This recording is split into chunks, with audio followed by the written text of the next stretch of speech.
So we're gonna be going from this to this. Keep it right here and I'll show you exactly what it cost me and how I did it.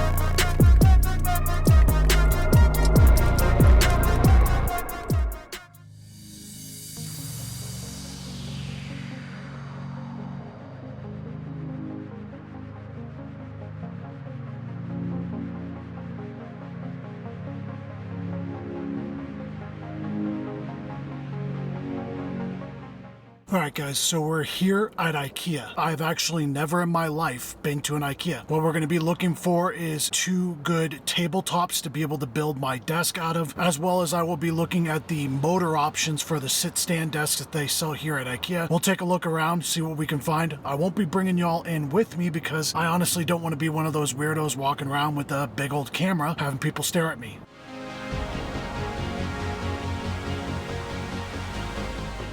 Alright, I think I've got everything I need for this semi-custom desk build. Had to run around to a couple of different stores yesterday to find everything I needed, and I obviously didn't want to film all of that for y'all because it would have been boring as hell. So obviously it's already the next day, we're back here at the house, and I'm going to show y'all everything I purchased for this build. Alright, so most of all these materials I was able to pick up from IKEA. This shelf here, the top piece where the monitors are going to be sitting on, this is just a shelf piece that I ended up picking up from Home Depot, and we're going to actually stain this and then put iron black piping underneath it to be able to lift it up off the desk. For the motor or the base, what I ended up going with is a brand new product from IKEA that actually just came out. It's their brand new base for gaming. We kept going back and forth on what I wanted to do for the actual tabletop, and what I ended up going with is at IKEA, they have an actual wooden butcher block kitchen counter tabletop, which is in oak. Name of it here is Carlby.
So it looks like we've ran into just a little bit of a problem. Everything went really well with the desk. Putting everything together went really smoothly. The motor is working awesome. The desk has been great and it is looking fantastic. However though, when it comes to the monitor stand, now that's a little bit of a different story. So that pine wood that we got from Home Depot, when we tried to stain it, let's just say it didn't go very well.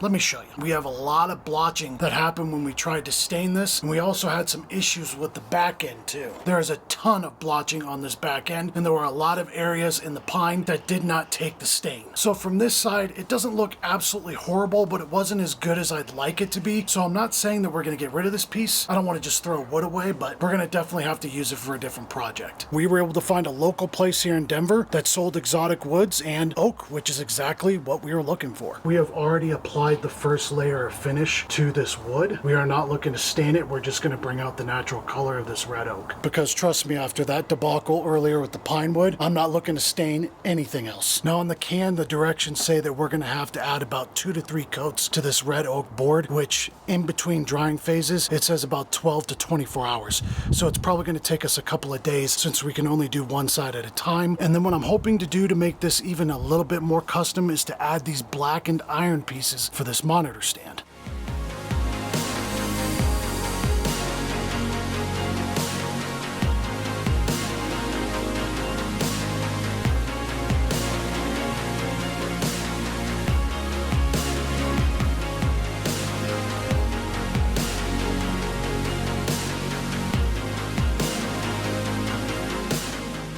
Now, as far as the desk build itself, that part has been completed, but I am far from being done with this home setup. I'm sure you all saw from the intro that I have a ton of cable work that I have to do. Now, if I'm being honest, I have put this part off because, let's be real, cable management is a pain in the ass. However, one of the biggest reasons why I've been putting this off is because there are a couple of additional things that I want to buy that will need to be plugged in. So I do plan on buying one of those large power strips and strapping it to the bottom of my desk. And then once I have some of those additional things that I am looking to purchase, like speakers, a wireless charging deck for my phone, most likely an upgraded ultra-wide desk monitor, cheap lamp that I'll probably be purchasing from Amazon. Once I have all those additional purchases, I'll pick up one of those cable management systems that you can buy probably again off of Amazon, setting that up on my desk and doing some of the cable management. Although I am not excited at all to be doing that because I will be honest, I am not the most patient person. Real quick, let's go over everything that I ended up purchasing and what all it took to get this desk built. So as I showed y'all earlier, what I ended up picking up as the base for my sit-stand desk was from IKEA. What it ended up costing me to get this base from IKEA was a total with tax of $522. Now obviously the base at $522 with tax isn't exactly cheap. However, I wanted to go with something that could handle the 74-inch wooden butcher block tabletop, and also I wanted a base that had a digital readout along with presets that could be used. There are quite a few different options that you can use when it comes to a base that you can get from IKEA, as well as complete full sit-stand desks that they sell for much cheaper than what I ended up purchasing just this base for. Now the butcher block tabletop that I ended up going with from IKEA as well isn't a full-on wooden butcher block. It is just a veneer butcher block oak wood. The total cost for this butcher block oak tabletop from IKEA was $180. Now as you saw when I was putting together the monitor stand, those black iron rod pieces, I ended up getting those from Home Depot. The total of that cost coming in at around $40. And then the wood topper that I ended up using for the monitor stand, that is a true full piece of oak that I ended up picking up from our local specialty wood store. That grand total for the wood and the sealant finish that I ended up purchasing from them as well was around $44. So all in all, for me to build this desk, it came to a total of $786. This will not be the end of this desk making its way on my channel. With the additional things I'm looking to add and purchase, I plan on doing a full desk tour once I have everything completed exactly the way I'm wanting it. So guys, I truly hope that you enjoyed this video. I've never done something like this on my channel before. But if you'd like to see more videos like this in the future, let me know by hitting that like button and leave a comment down below. I want to thank you for watching, and I'll see you next time.